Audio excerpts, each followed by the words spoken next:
Assalamualaikum teman-teman. Gimana nih kabarnya? Semoga sehat selalu ya. Masih semangat belajar kan? Pastinya dong. Oke, kali ini kita akan belajar tentang jalur dan proses awal masuknya Islam di Indonesia.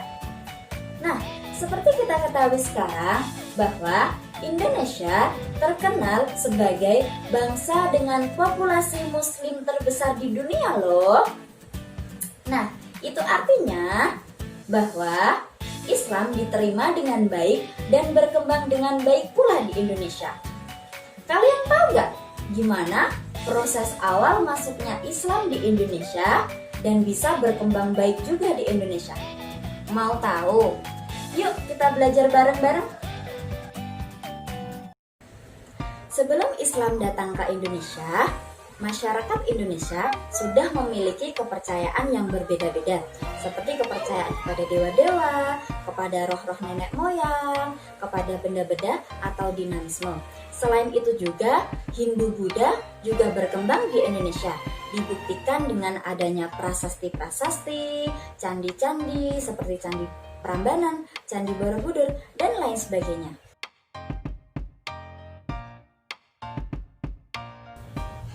Dalam proses awal Islam masuk ke Indonesia, ada 4 teori. Yang pertama, teori India, teori Arab, teori Persia, dan teori Cina.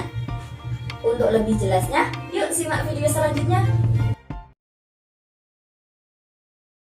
Yang pertama, teori India. Teori ini menyatakan bahwa agama Islam baru masuk ke Nusantara pada abad ke-13 Masehi, yang dibawa oleh para pedagang dari Cambai, Gujarat, India. Dengan bukti bahwa batu nisan makam Raja Malik As-Saleh, yang merupakan Raja Kerajaan Samudra Pasai Aceh, bertuliskan angka tahun 686 Hijriah, bertepatan dengan 1297 Masehi, dengan menggunakan nisan yang berasal dari Gujarat, India. Selain itu juga, batu nisan yang terdapat di makam Maulana Malik Ibrahim di Gresik, Jawa Timur, juga menunjukkan hal yang sama. Kedua batu nisan tersebut memiliki persamaan bentuk dengan batu nisan yang terdapat di Cambai, Gujarat. Kedua, teori Arab. Teori ini dikemukakan oleh Sir Thomas Arnold, berpandangan bahwa para pedagang Arab telah menyebarkan Islam ketika mereka menguasai secara dominan perdagangan Barat Timur sejak abad-abad awal Hijriah atau abad ke-7 dan 8 Masehi. Teori ini mengatakan bahwa Islam datang ke Indonesia secara langsung dari Arab dan tidak melalui perantara bangsa lain. Dengan bukti jalur perdagangan yang ramai dan bersifat internasional sudah dimulai melalui Selat Malaka yang menghubungkan dinasti Tang di Cina atau Asia Timur, Sriwijaya di Asia Tenggara, dan Bani Umayyah di Asia Barat.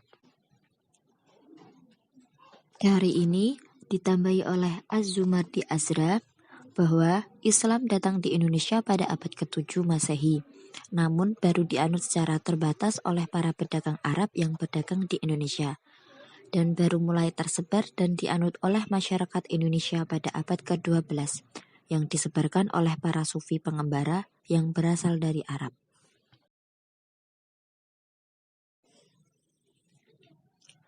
Yang ketiga, teori Persia. Teori ini dikemukakan oleh Husain Jayaningrat, menyatakan bahwa Islam masuk ke Nusantara pada abad ke-13 Masehi di Sumatera yang berpusat di Samudra Pasai. Berdasarkan pada aspek persamaan kebudayaan yang hidup di kalangan masyarakat Islam Indonesia dengan Persia. Yang pertama, adanya peringatan 10 Muharram atau Asyura atas meninggalnya Husain cucu Nabi Muhammad SAW di Karbala, yang sangat dijunjung oleh kaum muslim Syiah di Iran. Yang kedua, adanya kesamaan konsep ajaran Sufisme yang dianut Syekh Siti Jenar dengan Al-Halaj, seorang sufi besar dari Persia. Yang ketiga, penggunaan istilah bahasa Iran dalam sistem mengeja huruf Arab untuk tanda-tanda bunyi harokat. Yang keempat, adanya persamaan batu nisan Maulana Malik Ibrahim tahun 1419 Masehi di Gresik dan Malik As-Saleh pada tahun 1297 Masehi di Pasai yang berasal dari Gujarat. Yang keempat, teori Cina. Teori ini menyatakan bahwa Islam datang ke Indonesia, tepatnya di Jawa dan Sumatera, berasal dari para perantau Cina. Menurut teori ini, orang Cina telah berhubungan dengan masyarakat Indonesia jauh sebelum Islam dikenal di Indonesia. Pada saat itu, Islam telah masuk ke Cina pada abad ke-7 Masehi. Teori ini berdasarkan pada bukti bahwa Raja Islam pertama di Jawa, yakni Raden Fatah dari Bintoro Demak, merupakan keturunan Cina. Ibunya disebutkan berasal dari Champa, Cina bagian selatan, yang sekarang menjadi Vietnam. Berdasarkan sejarah Banten dan Hikayat Hasanuddin, nama dan gelar Raja-Raja Demak beserta leluhurnya ditulis dengan menggunakan istilah Cina. Bukti lainnya, masjid-masjid tua yang bernilai arsitektur Tiongkok yang didirikan oleh komunitas Cina di berbagai tempat, terutama di Pulau Jawa. Daerah-daerah yang mula-mula menerima agama Islam adalah pantai barat Pulau Sumatera. Dari tempat tersebut, Islam kemudian menyebar ke seluruh Indonesia.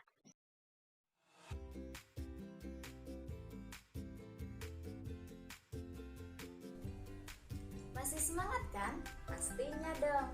Oke, selanjutnya kita akan membahas tentang cara penyebaran Islam di Indonesia. Gimana ya cara penyebaran Islam sehingga dapat berkembang baik di Indonesia hingga saat ini? Dalam penyebaran agama Islam ada 6 cara, yaitu melalui jalur perdagangan, perkawinan, politik, pendidikan, kesenian, dan tasawuf. Untuk jelasnya, yuk. Yang pertama yaitu perdagangan. Seperti kita ketahui bahwa sebagai wilayah kepulauan dengan posisi sebagai penghubung jalur perdagangan daratan Asia, terutama antara Cina dan India, menjadikan wilayah Indonesia sebagai wilayah yang strategis dalam jalur perdagangan antar bangsa.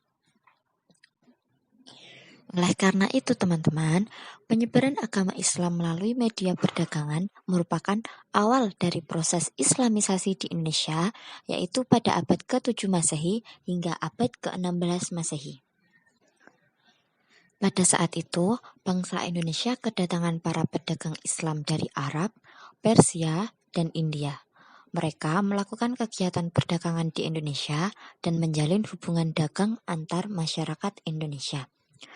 Sembari dalam aktivitas dagangnya, para pedagang Muslim berdakwah menyebarkan agama Islam di Indonesia. Nah, penyebaran agama Islam melalui perdagangan ini dinilai sangat efektif dan sesuai dengan karakter masyarakat wilayah pesisir. Pada saat itu, para raja dan bangsawan, khususnya yang di pesisir Pulau Jawa, banyak yang memeluk agama Islam. Dan pada saat itu, perdagangan internasional sebagian besar dikuasai oleh pedagang Muslim. Selanjutnya, yang kedua yaitu perkawinan. Selain melalui media perdagangan, strategi dakwah Islam di Indonesia dilakukan dengan cara perkawinan. Para pedagang Muslim dari Cina, Arab, dan India, sebagian ada yang bertempat tinggal secara permanen di wilayah Indonesia dan melakukan perkawinan campuran antara kaum pribumi dengan para pedagang Muslim. Nah, karena dalam pernikahan Islam harus satu keyakinan, satu agama, yaitu Islam, maka prosesi perkawinan pada saat itu pihak pribumi harus mengucapkan 2 kalimat syahadat. Sehingga perkawinan ini menjadi media yang efektif dalam penyebaran agama Islam. Ada beberapa contoh para ulama yang melakukan pernikahan dengan masyarakat pribumi, di antaranya Raden Rahmat atau Sunan Ampel dengan Nyai Manila, perkawinan antara Sunan Gunung Jati dengan Putri Kaungadan, dan perkawinan antara Prabu Brawijaya atau raja dari Kerajaan Majapahit dengan Putri Campa yang beragama Islam, dan kemudian berputra Raden Patah yang pada akhirnya menjadi Raja Demak.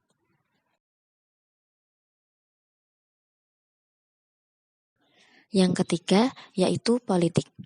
Proses Islamisasi melalui media politik dilakukan secara bertahap dan berkesinambungan antara penguasa dan pemerintahan. Setelah penguasa atau rajanya masuk Islam, hampir pasti rakyatnya juga masuk Islam. Selain itu, ada kerajaan Islam yang melakukan penaklukan terhadap kerajaan-kerajaan non-Islam, dan kemenangan kerajaan Islam membuat masyarakat secara bertahap masuk Islam. Yang keempat, pendidikan. Penyebaran agama Islam melalui pendidikan yang berupa pesantren. Pesantren menjadi media yang efektif dalam proses Islamisasi di Indonesia. Selain mengajarkan ilmu agama, juga keterampilan hidup yang lain. Pesantren menjadi tempat menimba ilmu untuk para calon juru dakwah agama Islam.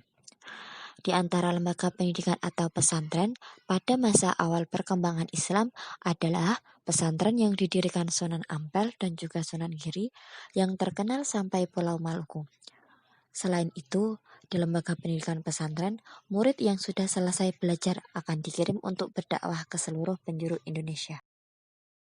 Yang kelima, kesenian. Dalam proses penyebaran agama Islam juga butuh hiburan loh. Oleh karena itu, para penyebar Islam mengadakan pertunjukan seni gamelan dan wayang. Sebagaimana kita ketahui bahwa kesenian wayang dan gamelan digunakan para wali songo dalam mengembangkan ajaran Islam. Seni gamelan banyak digemari masyarakat Jawa, dan ini tentu dapat mengundang masyarakat berkumpul dan selanjutnya dilaksanakan dakwah Islam. Masyarakat yang ingin menyaksikan pertunjukan seni gamelan dan wayang hanya cukup mengucapkan 2 kalimat syahadat. Selain perdagangan, perkawinan, politik, pendidikan, dan juga kesenian, yang keenam yaitu tasawuf. Seorang sufi biasa dikenal dengan hidup dalam kesederhanaan. Oleh karena itu, mereka hidup bersama di tengah-tengah masyarakat dan membuat mereka mudah dalam berdakwah.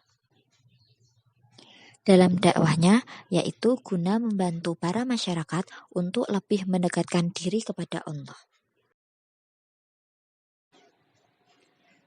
Selain strategi perdagangan, perkawinan, politik, pendidikan, kesenian, tasawuf, ada beberapa hal yang penting untuk diketahui mengapa agama Islam berkembang pesat dan mudah diterima oleh masyarakat Indonesia.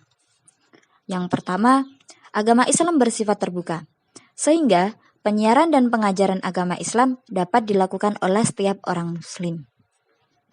Yang kedua, syarat masuk Islam sangatlah mudah. Cukup mengucapkan 2 kalimat syahadat. Asyhadu alla ilaha illallah wa asyhadu anna Muhammadar Rasulullah. Dan kemudian belajar lebih dalam tentang Islam. Yang ketiga, penyebaran agama Islam dilakukan dengan cara damai, tanpa paksaan. Yang keempat, Islam tidak mengenal diskriminasi, tidak mengenal kasta, dan tidak membedakan kedudukan seseorang dalam masyarakat. Yang kelima, biaya dalam proses keagamaannya sangatlah murah, karena perayaan-perayaan dalam agama Islam dilakukan dengan sederhana. Yang keenam, dalam Islam dikenal adanya kewajiban mengeluarkan zakat, yang bertujuan untuk menciptakan kesejahteraan kehidupan masyarakatnya. Dengan adanya kewajiban zakat bagi yang mampu, akan membantu orang-orang yang tidak mampu dengan zakat tersebut.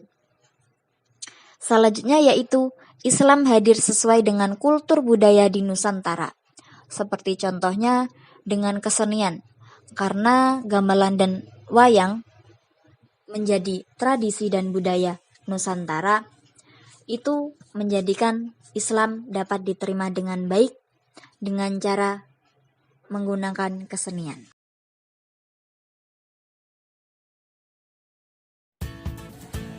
Nah, itulah yang dapat saya sampaikan tentang jalur dan proses awal masuknya Islam di Indonesia. Kita sebagai bangsa Muslim harusnya bangga dong. Islam datang dengan cara yang baik, ramah, damai, dan tanpa paksaan. Bangsa Indonesia, bangsa yang multikultural harus kita jaga, khususnya dengan mempererat ukhuwah bangsa kita. Meski kita berbeda-beda, tapi kita tetap satu, yaitu Indonesia. See you next time. Wassalamualaikum.